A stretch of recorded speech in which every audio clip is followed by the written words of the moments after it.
Assalamualaikum warahmatullahi wabarakatuh. Kembali lagi bersama saya di bimbingan dan konseling untuk kelas 12. Kali ini materinya tidak kalah lebih menarik lagi, yaitu tentang membangun kerjasama antar umat. Mari kita simak materinya. Di sini ada pengertian kerjasama atau kooperasi.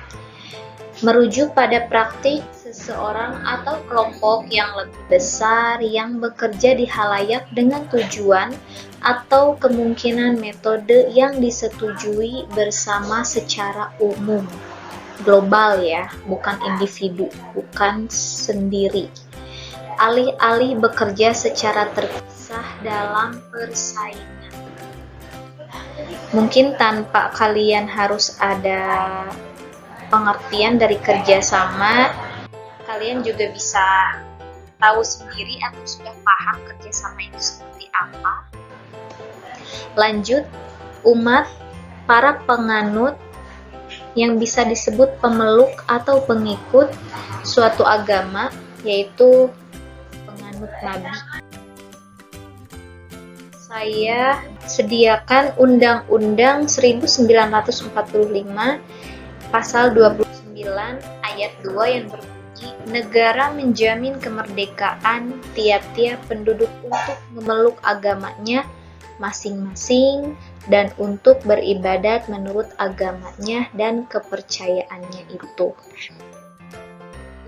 Ada norma dan nilai-nilai dalam sila pertama. Yang kesatu adalah menghormati orang yang sedang melaksanakan ibadah. Jadi walaupun kita berbeda agama, kita bertemu dengan orang yang non-muslim, kita bisa bertoleransi sikap kita. Jadi kita masing-masing saja. Jadi tidak untuk dianjurkan saling berbisik-bisik ataupun berbincang-bincang di belakang orang yang berbeda agama gitu. Jadi kita saling menghormati saja. Yang kedua ada toleransi hidup beragama, kepercayaan dan keyakinan masing-masing.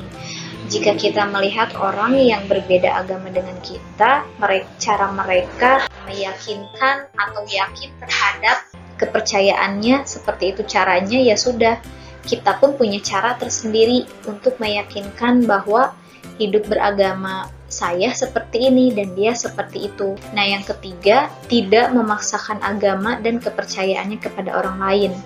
Jadi kita sebagai orang muslim bertemu dengan orang non-muslim, misalnya kita jangan mengiming-imingkan agama kita yang paling bagus, Islam yang paling bagus, orang Islam itu akan inilah itulah. Kita pokoknya menyampaikan yang bagus-bagusnya kepada orang non-muslim, itu tidak dianjurkan.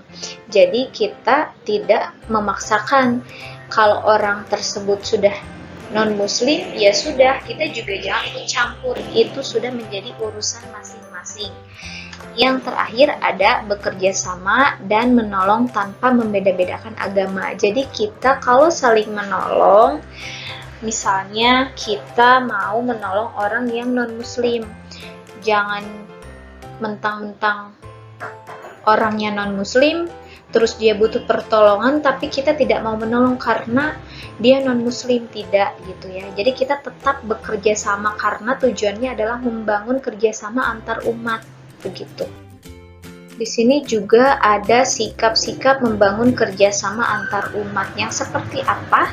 Sikap membangun kerjasama antar umat itu salah satunya ada saling menghormati lembaga keagamaan yang seagama dan berbeda agama.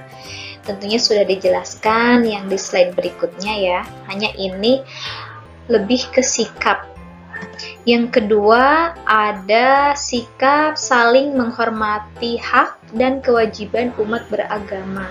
Itu sudah menjadi hak asasi, mau orang menjadi muslim atau non-muslim, kita tidak punya hak untuk melarang orang tersebut untuk sama agama kita gitu. Jadi itu sudah termasuk hal yang masing-masing. Yang terakhir ada saling menghormati umat agama seagama dan berbeda agama. Tentunya sudah dijelaskan di slide yang sebelumnya. Jadi kalau kita ingat tujuan membangun antar kerjasama antar umat, harus dihindari sikap-sikap sebagai berikut nih.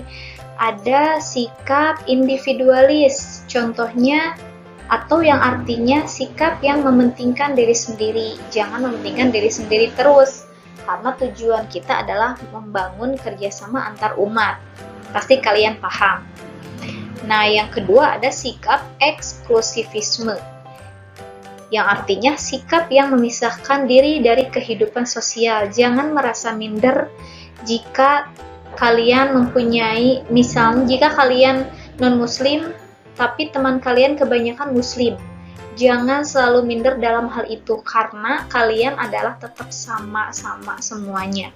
Kita bekerja sama, kita satu pemikiran, kita satu tujuan kita adalah untuk bekerja sama.